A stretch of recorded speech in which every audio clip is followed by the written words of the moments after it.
If everything goes right, a solo light comes on me. 1, 2, 3, 4. A lot of people think, well, he had all these big movies in the 80s, and that was like his hot point, and now it's just kind of, him trying to stay in the limelight. Come on, guys, let's not spend all night in front of these lights. Look, this project is about to be like the biggest thing in the world.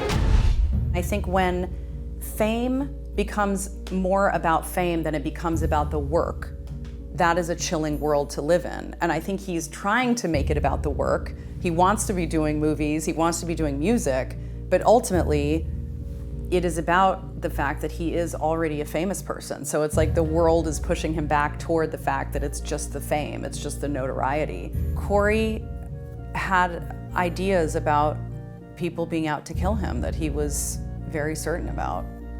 I think that should give us courage, exposure to other people's perspectives. Moving us in a good direction. Is Corey Feldman insane? I think that is a treacherous question because I think it devours your curiosity. That's what I think about that, because I think we want to remain curious about people, right? And we want to try and understand what's really going on with them. Or that's what motivated me to dive in with him. I was like so hell-bent on understanding what is going on with this guy. I remember the moment that struck me. And I think to think about him as just being insane would be to take away all the agency and dimension and layers in him. So no, I don't think he's insane, but I also don't think it's helpful to think of it that way, because I think that's just diminishing the complexity of this dude. It's too one-dimensional. Totally. Okay, so the film blew me away. It was awesome. It was great. So how did you meet Corey Feldman? My curiosity about him led me there. I remember watching Ascension Millennium, which was a video he made that he did in one take in his own home, and was his musical ambition. And I truly just thought, I have got to figure out what is going on here. I mean, it was extraordinarily ambitious and all of these magical things. And I actually had been working in television, as I do, and so I had someone on my team reach out to his manager and asked if we could meet. And I just was so entranced by him and his world that he'd built. So I just really went from there, and it has been a very long journey. Okay, so this film is extraordinary. So I'll give you my kind of synopsis of it. Awesome. And I would love to hear it. No teasers or spoilers or anything. You can certainly tease it. I don't want to ruin it for anybody. Sure. So it chronicles the life of a man who was, and I would say still is, super famous. At least in the Anglosphere, if not the world. Super famous. Older now, in the Goonies and all these huge movies. And he is starting a new, I don't want to say career, that's too strong, like he's starting this band with these women who are called who are called angels. And he goes on a tour around the US on a bus. And it's so, I'm not going to say crazy, it's so extraordinary. It is. And you were on the bus. I was on the bus, indeed. So this film entirely went off the rails from what I imagined it would be. But the one thing that is the same, I guess, that I had in my head is that Corey has lived in the world of fame and celebrity his entire life. Right. So I think that is the context for what is happening, because he, to your point, I mean, this does not chronicle his entire life per se, but that is the context of it. I mean, he has lived as a famous person from the time he was 3 years old. He said that. I've never known what it's like not to be famous. Right, and we mentioned that in the beginning of the film, right, because that is the context for all of this, is that that's his reality. And I think that is crucial to every aspect of his behavior and what he's trying to do and how he tries to survive in the world. And that is the one thread and kind of theme that can never go away, because you're famous. You can't take fame away from someone. Well, I guess you could languish, but he's achieved a level of fame. Okay, so let's even go back. So what is this like? Does he have his own ranch with these women who come to the ranch? Like, what's up with that? Hey, did you know only half of you watching are subscribed? If you're enjoying the content, hit the subscribe button to keep the videos coming. Thanks. I would not call it a ranch. I think at the time he was trying to build a business called Corey's Angels, where he does explain it in the film, where he was working with women and helping women to build their careers and become famous. And so he was, I think he really does explain it for himself in the film. He would want to support women in their careers and use his business savvy. He's a great altruist. To amplify what they are doing. Tremendous so humanitarian. I think Corey, the only other thing that has stayed the same about this film is that the working title I had from the beginning, from early on when I met him, was Corey Feldman versus the World, because he is so unrelenting in his ambition and what he does and trying to follow through with things. And he will have an idea and think, I'm going to pursue this and I'm going to doggedly pursue it. About him. Of course. It's so alluring. Thank God. It's Thank so God people do alluring. these things, except that these things inevitably are within his own realm. And he is pursuing them so doggedly that they are to the exclusion of other input. One would have to do that to be successful. Like, if you look at people who are extremely successful, and Reed's gonna kill me if I say that, like jiu-jitsu, whatever. Like, you really have to wipe out, you have to be singularly focused. And to me, it seems like he is absolutely. Totally. But I have so massive with you. respect for that. So this is the thing. I think about this all the time because I think about, like finishing this film, for example. I just had to be so certain that I was gonna finish it because the world is hellbent on entropy and not letting anything happen. And you have to just be certain you're going to do a thing. And I think that's the same for any pursuit of any kind, certainly an artistic pursuit, but really anything that you want to finish. But I think for him, he has built a world. And I do think fame and celebrity is part of this. And his brother Eden very smartly says in the movie that when you have yes men around you all the time from a very young age, that sticks with you. And I think that's a very important observation. That's why we insisted on making sure it stayed in the film, because there was a lot that we wanted to have in the film, and you just have to really pare these things down. But I think it's a very keen observation, because that's what I think has, made it so that he, maybe some criticism that might make it in for the rest of us maybe doesn't always make it in if you're in that world of fame and celebrity. Yeah, I guess one of the things that I was thinking about is, boy, if everybody had that, the world would be better. But then I thought, well, what if they pursue the wrong things? Right. And then the question is, what one ought to pursue? And then I'm watching this band, and I don't even know if I can call it a band, and it is it's a combination, if you don't mind me saying so, it's a combination of a train wreck and an insane asylum. That's generous. And I'm just watching this, and it's like one catastrophe after another, and he's blaming demons, and I'm just thinking to myself, I didn't even know what to make of it at a certain point. I was befuddled. I've thought about this a lot because I think the absurdity of what they're doing is what makes it so watchable. You just can't believe what you're watching so much of the time. And I, of course, was watching it through a very small LCD screen on my Canon 5D all of the time. And, I was the one that was entranced enough to make sure that I was still there filming this thing and felt that it was so important to do. But I think that absurdity of a pursuit, it's a balance. That is the entertainment of it, for lack of a better term, but it also has to be, I think we have to be able to relate to it in a certain way, because we do have that element. There has to be a redemption and a beauty there to those things, because if we don't have that within us to pursue something that doggedly, then we're really screwed and we can pack it all in at that point. There has to be something wonderful there to take from that. So I think it's both, I think it is outrageous to watch, and I think there is a transcendence to what they're doing that you just have to be able to pluck out of it. So I'll tell you, what I think one it's a small thing that I thought was just super cool about the way that he engaged with people. So I don't know why he was able to kind of extract himself from the current cultural moment, but he said, again, I don't want to give away too much of the film, but like he was on the phone and he said repeatedly, these are really beautiful women and I want to show them as beautiful women. And I thought that was great because we're in this weird thing. We don't know what a woman is. No, I don't know what a woman is. No one's beautiful. Beauty's deconstructed. That's just not true. And I don't know if he's just so famous that he was able to just say, well, fuck everything, or if he's just like there was a profound authenticity to that. Sure. Absolutely. And I think he always believes deeply in what he's saying, I think.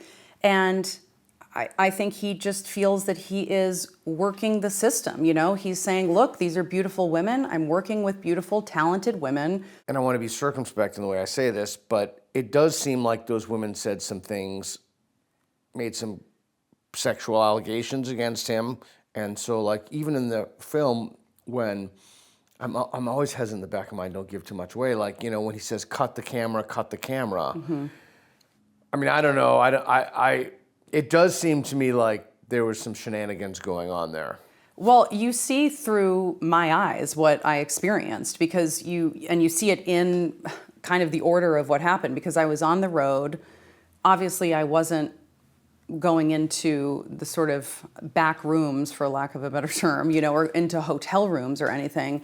And it was after the tour that, you know, the girls were making allegations against him, and some of them significantly after the tours. Yeah. So that was very shocking to me, as you can imagine, because I was on a tour bus and, you know, with them at venues and things like that. But then, you know, we would go our separate ways. And I mean, I did sleep on the bus, but that's not, there was nothing, I mean, I never saw anything untoward happening and he's in married that environment. at that time. Yeah, he was married to Courtney at that time. And that woman, I thought that was so powerful where she put the tape on her mouth, NDA, and then she put that, like, wow, that was so, I don't know, that one line just blew my mind. I can't remember exactly what it is. Like, when Corey sleeps with you, he's really sleeping with himself, or he sleeps with you to sleep with himself or something. That just completely blew my mind. I didn't even know what to make of that. That's such a crazy thing to say.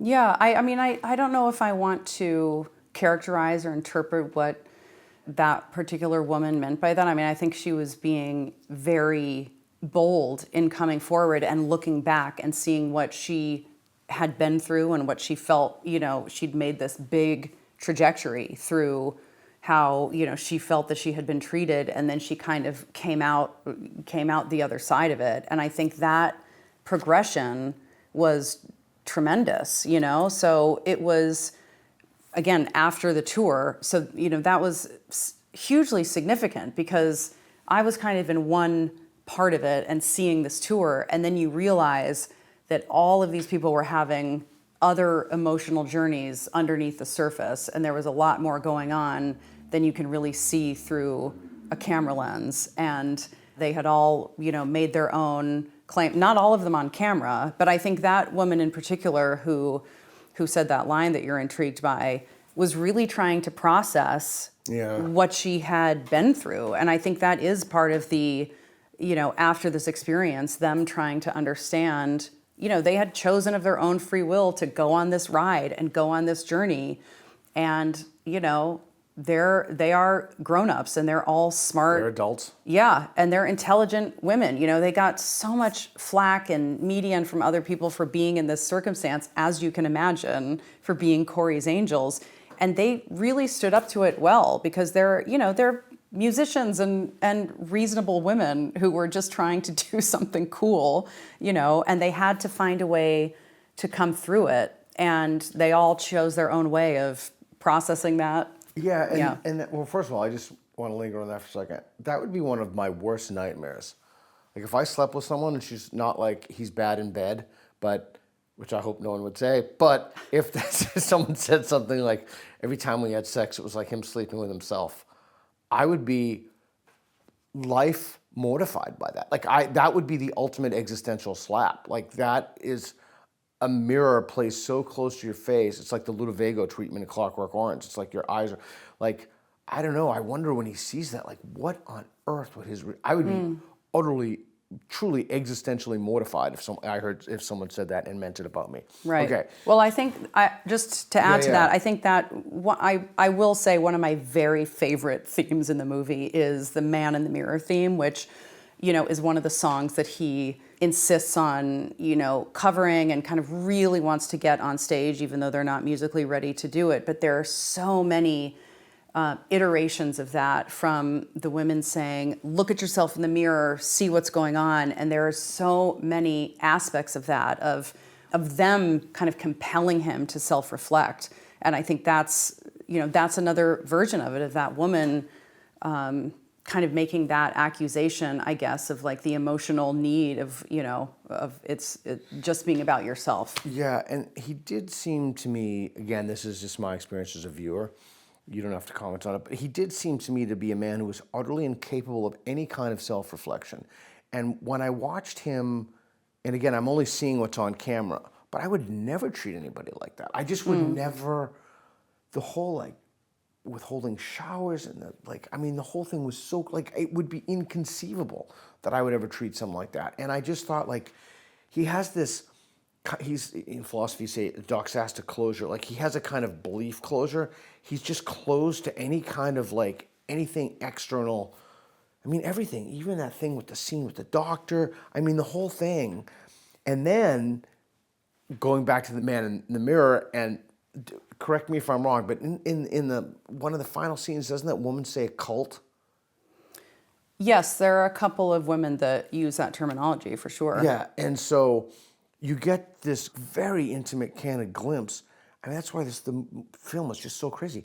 And of like, wow, this is what it must be like to be in a cult.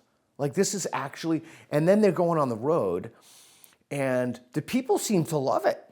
Oh, totally. I mean, this was what was extraordinary. You're illuminating so much about this, because there are so many dualities in the film, in his world, and I think that's what, these women went into this with open arms and optimism, and I think came out thinking, oh boy, there's so much more than open arms and maybe open legs. Or fear. Definitely not most of them, for sure. I mean, many of them were really unwilling to engage in any of that, for sure. So they would not be happy with that comment, I'm sure. Not all of them, but it did seem to me, I mean, there were accusations of... certainly, yeah. Right? Some of them made very specific allegations. Yeah, that's yes, not absolutely. Allegations, there were allegations. But I don't think any of them went into it with the goal of any sort of, any kind of, sexual behavior being a motivation. No. Yeah. Oh my gosh, no. Yeah. I think they went into it because, again, I'm just inferring from the movie. It's cool. It's an adventure. They're musicians. Right. He's famous. Who knows? This could be a huge thing. We could be the next band. That Totally. was my exactly impression of it. Yep. So that was the thing. So the critics were making fun of his performance. They're making fun of his music. They're making fun of his outfits. But when you actually looked at the fans, they were going crazy. Totally. They loved it. And some people would come thinking they were going to make fun of him, and they would love it. And even if they were still kind of making fun of it, they would also still love it. So I really loved was it. great. I thought it was great. Yeah, people were super into it, and I think that was also positive feedback for him, to keep going. And thank goodness for the women, because I think they had really gone in for this experiment, for this Corey's Angels experiment, and then here are these crowds who show up for a variety of reasons, and they always ended with, it was very positive. And there's a scene in the movie where you get a sense of people's just absolute love for Corey as a cultural icon. This idea that he was part of people's childhoods cannot be taken away from, that part of the recipe.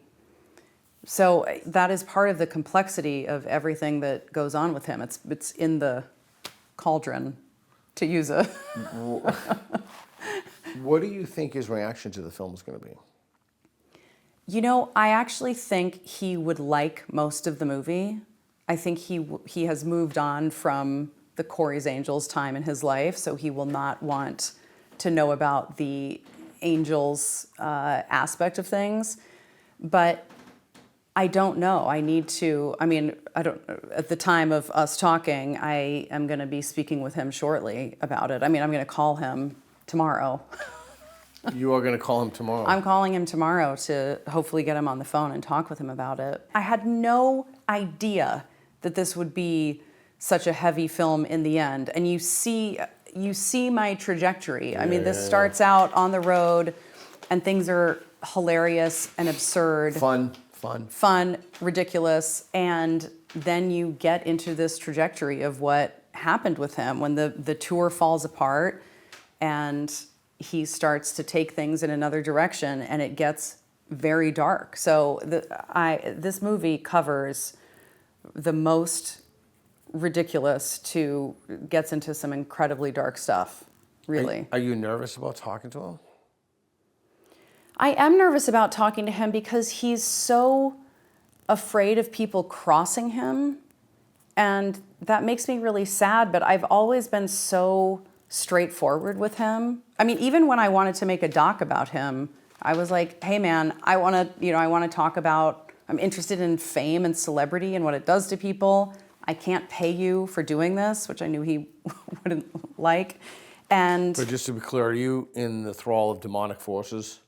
I am not in the thrall of demonic forces, but that's what I mean. I think it makes me sad that I have experienced Corey's black and white thinking, and so I would imagine my concern is that he would immediately put me on the dark forces side of things. But I certainly don't feel that way. Right, and just for the record, not only am I not in the thrall of demonic forces, I do not even believe in demonic forces. I am in the same camp with you. I feel the same way. But okay, it's a fascinating documentary. You're on this bus, you're in Corey's home, and that his other, the two Coreys, the other Corey, that guy, he killed himself.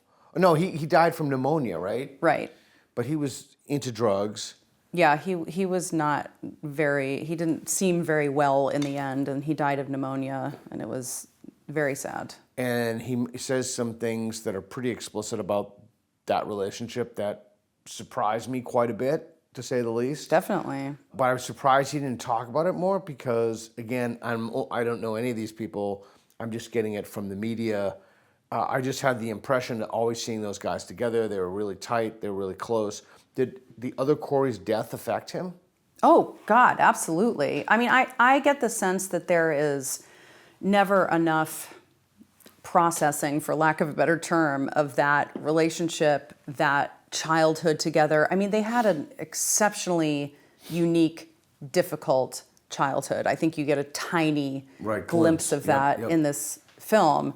But it's very hard, I think, for any of us to imagine what that would have been like, to be, kids and then teenagers going through that much attention, that much pressure, whatever was going on in those days. So it's really tough, and I just can't imagine. But yeah, I mean, Corey still does so many things in honor of that friendship that I think is very authentic. There are many other things going on at that time regarding that relationship that just there wasn't room to include in this particular movie. But I think that could be a whole other film for someone that is heartbreaking and heart-wrenching and illuminating about many other things. Yeah, so getting back to this idea that there's no kind of corrective mechanism or course correction, like he just gets something in his head. Does he have a kind of consigliere? You know what that is from the mafia, when the one person who tells the mafia don the truth. Does he have a kind of, maybe it's his brother, but does he have someone in his life who's just like, listen, man? I think you see that in the movie. I think that it is a world that he has built around him that is supportive and moving forward, and that's that. So I really think, when I think about what you see in the movie is what that support system is, and it's people that are buying into the dream and the movement of the moment and what's going on, and they're isn't room for people that detract from that. They just are not, there isn't a space for them. So corrective mechanisms, I don't think have a place in that world. And that's It's terrifying it's just to very me. difficult. I know. It's really, it is very terrifying. But I think that's why Yeah, it's terrifying that he wouldn't want one. Because we I all would need love those. for you to have a conversation with him. God, I would love it. I'm more than happy. Please to, invite him on your podcast to talk with him. Yeah, I'm more than happy to do that. It would be great. I don't know him personally, but No, I mean, you know, I just think it would be fantastic to talk with him about that. Truly. yeah. So I'm happy to talk to him. I'll talk to my rules. I'll talk to anybody who hasn't harassed me, and that list is pretty significant at this point. So, do any of the women, any of the angels, etc., not despise him now, or you didn't know? I think there are one or two that don't. I mean, despise is a word that I don't know if they would use or not. But I think it was a troubling relationship for most of them, and I think it was a very difficult time. And they bought into that journey, had a very difficult time, and many of them left feeling hurt in some capacity. I think there's one or maybe two that I know of that have maintained some sort of mildly positive rapport with him, but it's for the most part been fairly negative. Did he fairly negative? Fairly negative from what I am aware of the people that I know. I mean, look, I was in there for a. There are many more women that were part of the Corey's Angels idea. Yeah. Before, and I think even after the tour ended, because I was there for a specific period of time, which was basically this tour, kind of right after this Today Show where this viral Today Show moment, and then when the tour melted down, which you then see the aftermath of in the movie. So, to the musical question, I don't know if you can address this or not, but did anybody actually download those songs? Did they become a thing? I love that is your curiosity. Yes, I'm sure Corey would have this information to hand because I believe one of the songs ended up on one of the Billboard charts at some time, which I don't know if that's significant these days or not. But that to me is significant because that's an objective metric of success. Yes, Go For It, It, I believe was an anthem. Okay, so I would say that to me is a way that you can look outside from a system outside and say, wow, look at this, it was successful. Yeah, and I do think there's something to some of the songs have, again, that layer of absurdity that makes them so fun to listen to, where you're like, what's going on here? What is this? Like, is the what's irony happening? intentional? No, from him? Yeah. No, Peter. Well, I didn't think it was, but I just wanted to ask for the benefit of the Well, doubt. I appreciate that question. No, it's not. But for anyone who's consuming it, they can consume it in an ironic or a non-ironic way, and that just widens the audience. So I do think there are people that like it non-ironically, and there are people that like it ironically, and people are welcome to have their joy in either way. Maybe you'll disagree, but I don't think it matters if it's ironic or non-ironic as long as it made the list. It's like a discrete number. Totally. That's what I'm saying. I think about that a lot. There is a deep joy in that sort of genre of what is going on here. You know, there's something celebratory about that when you just think, here are people just making it happen and doing it. And even if you just think like, oh man, this is rough, you just think, look at the human spirit overcoming, you know, and you're doing your thing. And that really is what Corey has always done. He's like, I am going to keep hammering away at this. And I remember there's a scene that didn't make it in the movie where I talked with him about fame and why he felt like he had to keep working. And I always was surprised by his answers to these things because he really, you know, just felt like he has to keep working like a dog to keep kind of the machine going, to keep people paying attention and, you know, to stay relevant. Yeah, to stay relevant. And I think that's terrifying I mean, that to me, that's a chilling world to live in. And I think when fame becomes more about fame than it becomes about the work, that is a chilling world to live in. And I think he's trying to make it about the work. He wants to be doing movies, he wants to be doing music, but ultimately, it is about the fact that he is already a famous person. So it's like the world is pushing him back toward the fact that it's just the fame, it's just the notoriety. And that's kind of a terrifying reality. So he to live doesn't in. have a compass then. The North Star of the compass would be fame. Yeah, I think that's actually a great way of looking at that corrective mechanism, because the fame is already there. And normally that is part of the mechanism that tells you if something is good or not, if something is working or not, if people are... And so the means don't matter, like how you treat people doesn't matter as long as you reach the end. You get to the north. I think it's more that people are already paying attention to you. People are already consuming what you have, or, you know, you already have the eyeballs because you already have a certain level of fame. So people are paying attention to what's going on, and you don't know, you know, there isn't a real mechanism of understanding, oh, they don't, this work maybe isn't great. So what's that like? Like, what's it like when you walk into some place and everybody's just riveted by him, all eyeballs on him? Is that just weird?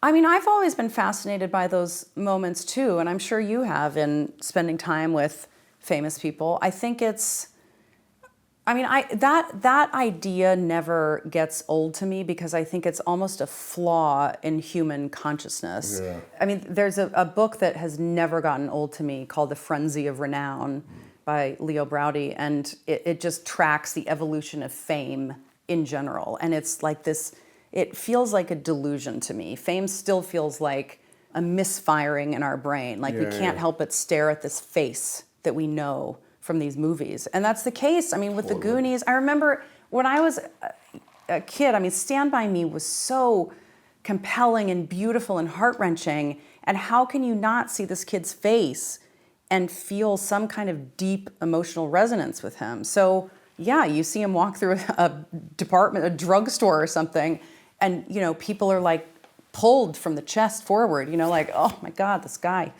And so I think that is bizarre and strange. And I think to live your entire life in that halo you have to fight against that being a delusion.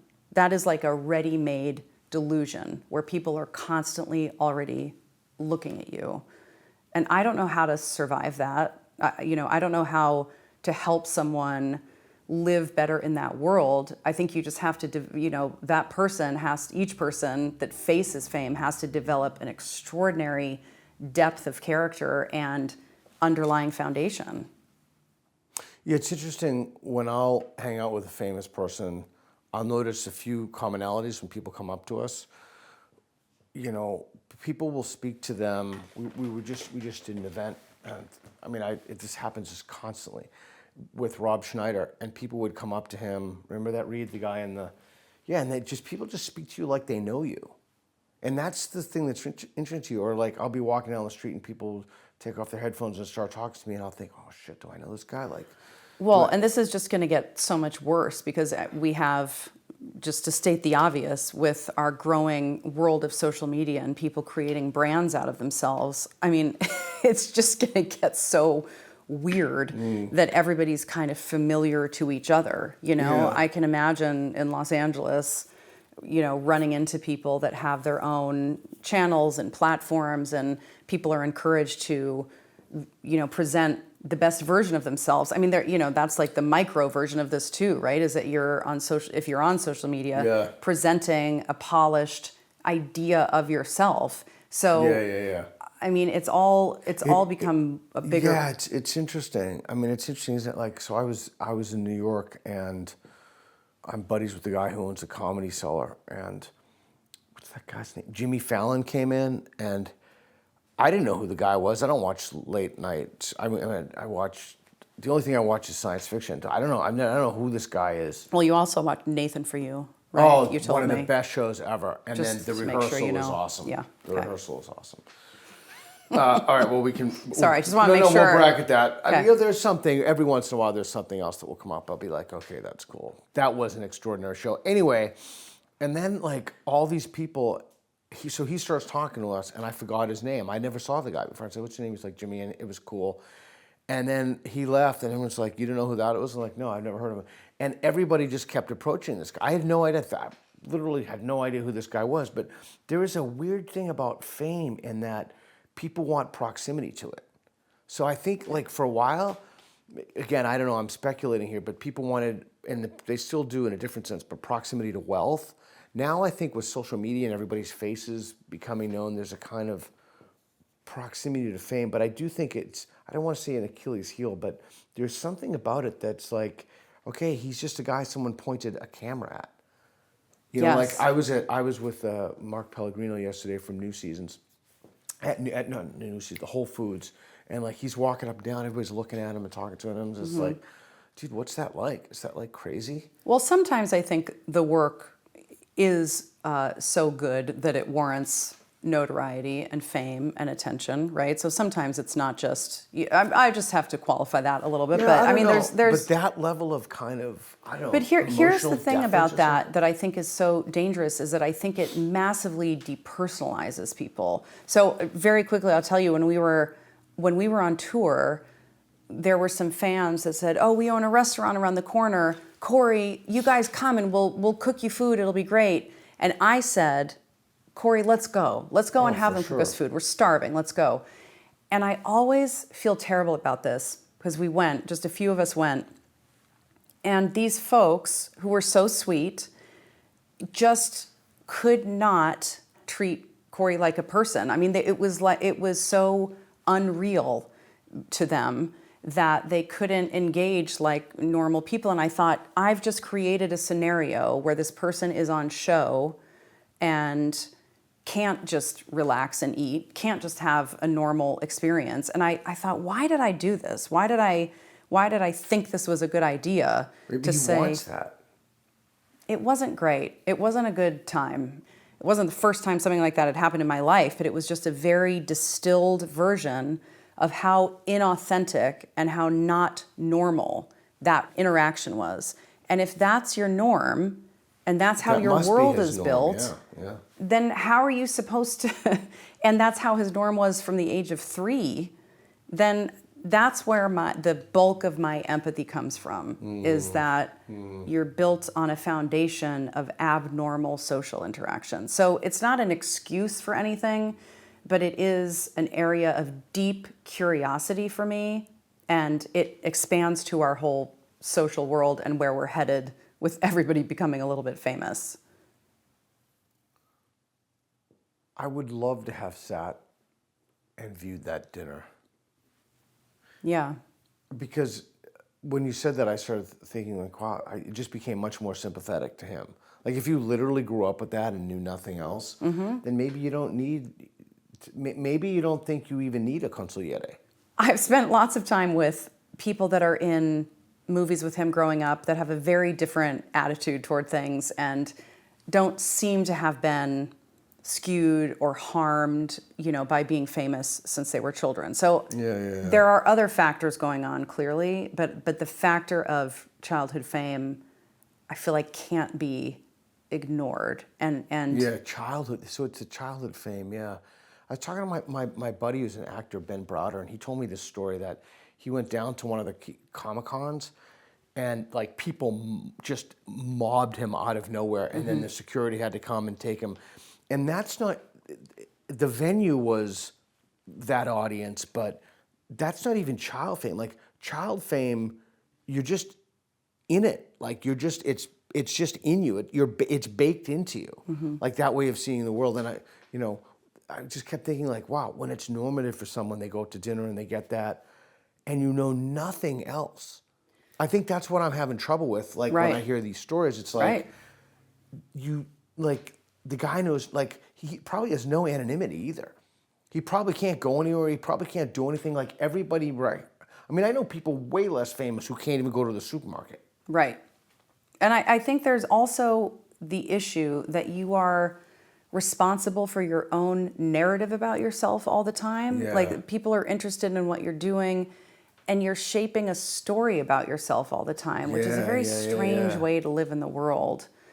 So I think that feels kind of sickly and a dangerous way to live, but that is the fault of, I would say, our human instinct toward fame. I mean, I don't know that we are fame seems to be built into us, from, it's a centuries old sort of phenomenon.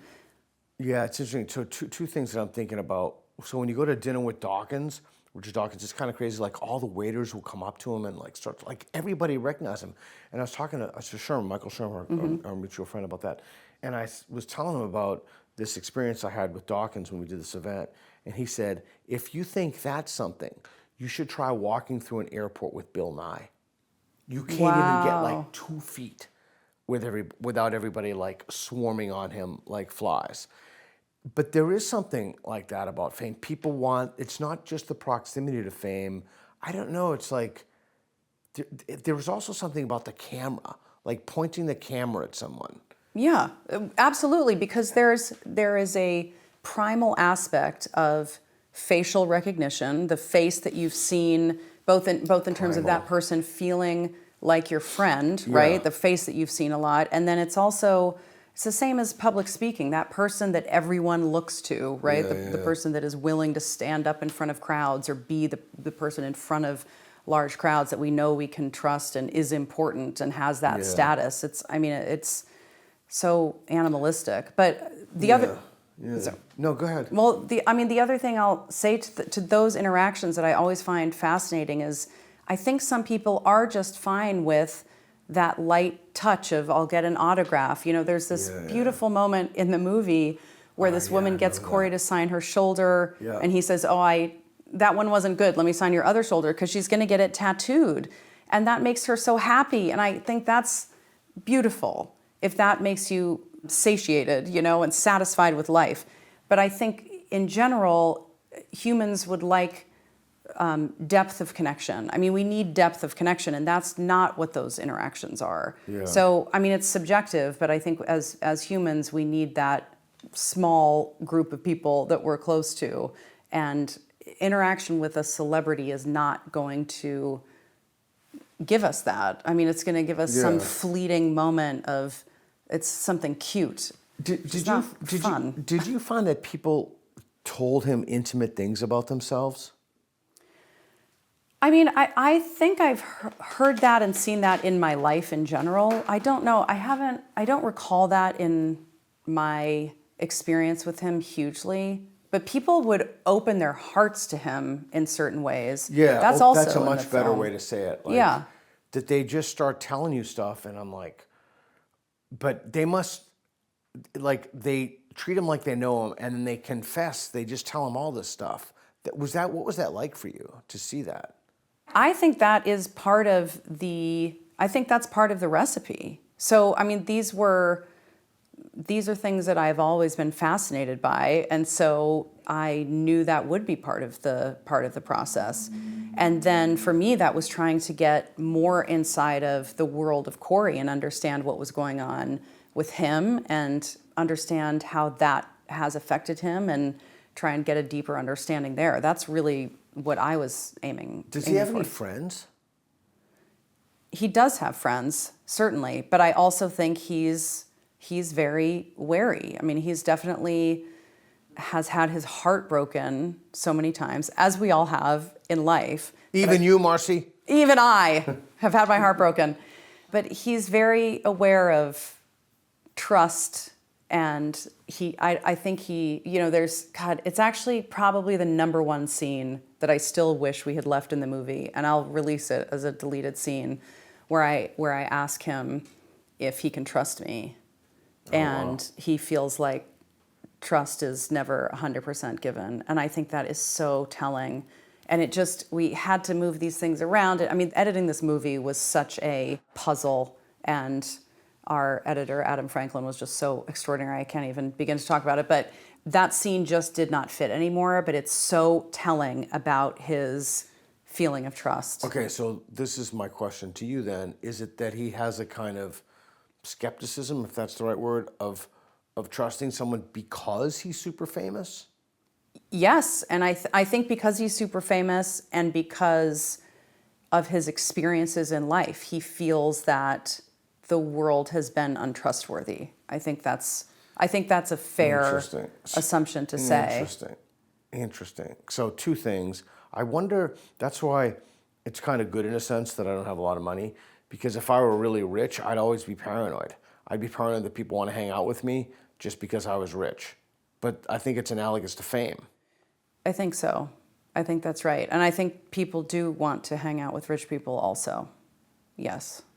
But then they may have a different view of the world.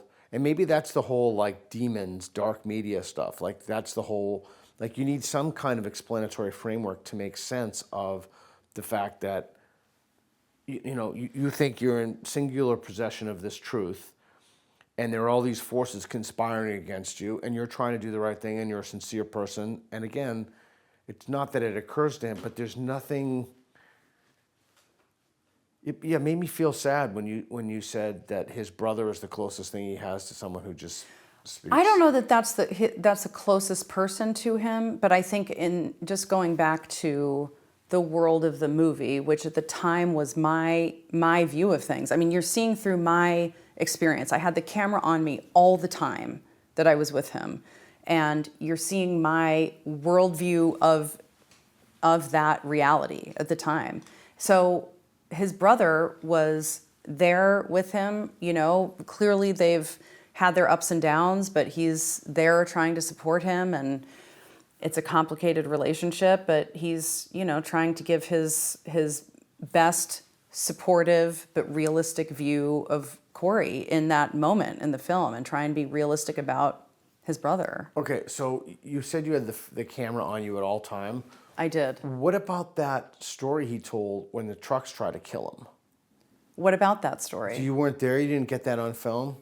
I was not there at that moment, but they were, that was part of the tour where I wasn't there. But also, Corey had ideas about people being out to kill him that he was very certain about.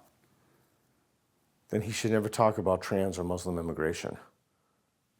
You can let him know that when you talk to him. That's the first thing I'll tell him. So when he said that, I'm like, wow, like the trucks are trying, so then it's binary, right? The trucks are either trying to kill him, the people in the trucks, or they're not trying to kill him. And if they're not trying to kill him, which I strongly suspect is the case, then he's really harboring deep-seated delusions about the nature of reality to the extent that they're paranoid and influences. You don't have to comment on that, or they're actually trying to kill him.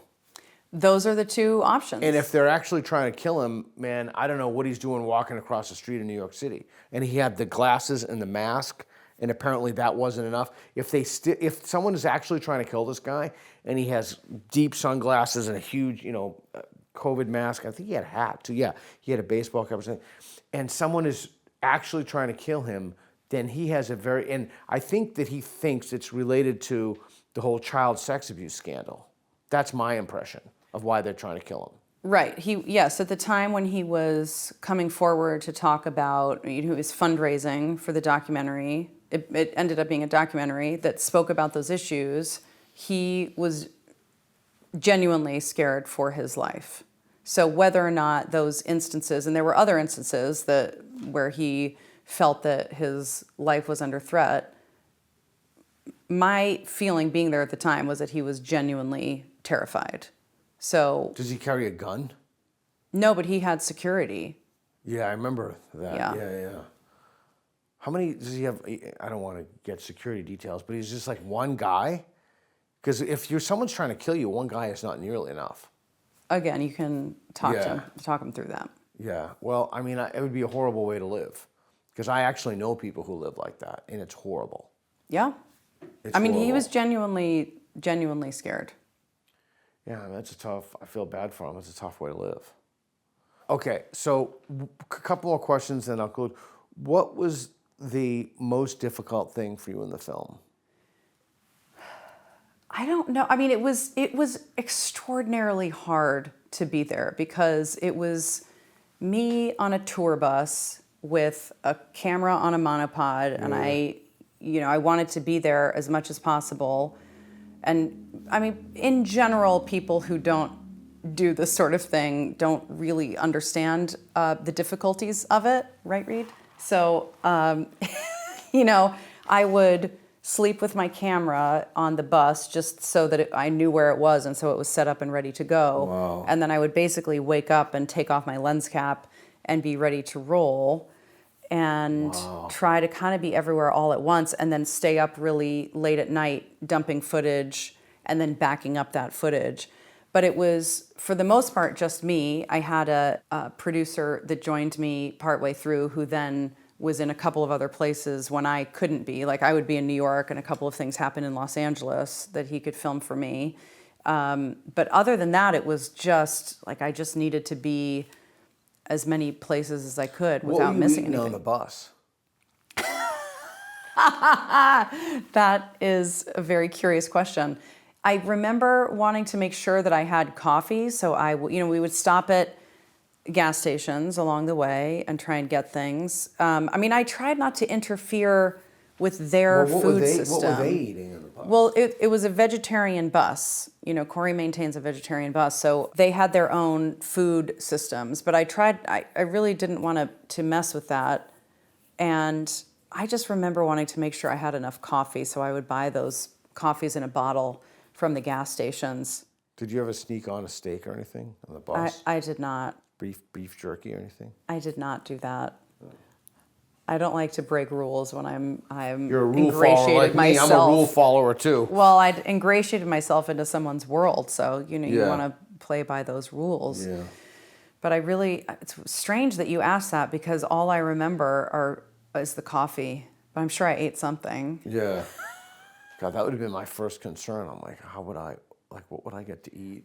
I just, it was so out there and so difficult that it was just like we were talking about people being just completely consumed by what they're doing. Yeah. I was so consumed by the idea of making this that it was just whatever I had to do to make it, I would just do. And it was always just being in a wild world. So I just went with the flow constantly. Yeah.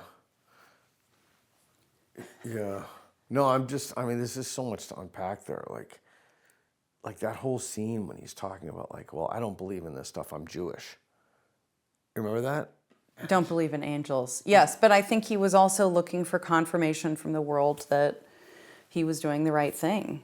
Maybe because that was my impression. But I also had the impression that he's just laboring under this this huge metaphysical baggage, this massive, heavy, it's kind of like a metaphysical albatross, if you will, the mixed metaphors. But, okay. Is there anything I should have asked you that I didn't ask you? We did talk about this, but I do think that's maybe the most salient point of what we talked about is that we're headed into this time where we have influencers and we have these brands that people make of themselves where they are a little bit famous, they're famous out in the world.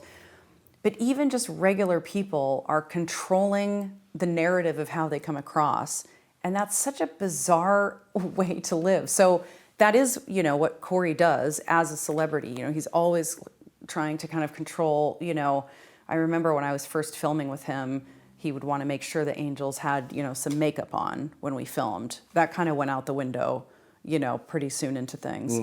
But that idea of controlling the narrative is so built into him because I think that is part of trying to keep yourself in the limelight.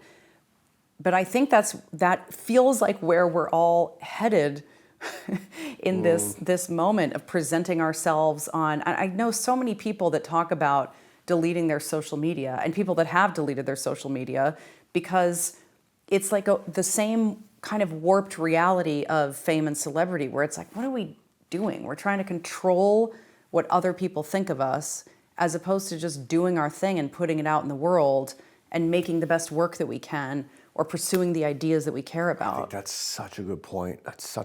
So that's what's interesting to me, how I think there's like a glitch in the machine. There's like a glitch in the way, like, all of a sudden, we now start taking people seriously who we ought not to take seriously. Like, why does their opinion matter at all? That's what's fascinated me when I've had conversations with people and they've told me, oh, I'm upset with this person thinks, well, who's this shit? Like, why do you give, like, as long as you're sincere and you've done your best to kind of falsify it or poke holes in your own arguments and you present it, if somebody has a problem with that, then there's an adult, mature, civilized way to do that. Like in academia, you'd publish a paper about it, or but there is a kind of, there's something about, I don't know, I just don't think we're built for these social media pylons, the dog piles. And then, I don't know if you've ever seen these videos of backstage, and most of these are in China, at least the videos I've seen, and they're bot farms with one guy controlling like thousands of bots. So you don't even know that that's a person. Yeah. Like you don't even have, but yet we're still, even knowing that, we're still held hostage to it. And I know people who have gotten into long, like Helen Pluckrose, extended arguments with people on Twitter who have 0 followers. I mean, they're clearly a sock puppet, and they continue to argue. I think being relevant is such a different thing than having something to say. And I think we're in a time where just being relevant and being seen seems to be of such import to people. And I think it just would be a dream to live in the world where we only hear from people if they really urgently have something to say or to share or to give to other people. How would we filter that out? Because there's so much we wouldn't. static. It would have to be self-filtering. It would be, I mean, I hate having to speak about things or talk about things that I don't deeply care about, because I only want to talk about things that feel so important to me that I want to talk with people I care about them. But that's not always the reality of the world. Yeah. But I think that's the sort of attention economy we're in a lot of the time, where it's like, okay, well, we have to capture this audience or these folks or whatnot. But I think that is the dream way to live life, is that you only speak when you have something really important to say or to give to other people as an idea. It's a funny collective egoism. Yes. Like everybody is kind of wants to, I don't want to say maximize their brand, but be heard, be seen. It's a weird, and when you think about all the other things that one could focus on in one's life. Absolutely. And I do think as we get older, we necessarily, hopefully, start wanting to disappear more and let ideas come to the forefront. It just occurred to me now, I wonder if that's a social contagion. I wonder if the very idea of wanting to be seen and heard by large numbers of people, most of whom by definition you don't know, is itself a kind of mimetically transmitted, it's just like a mind virus, that we're just in this moment now, and maybe it goes, and then the next moment will be something else.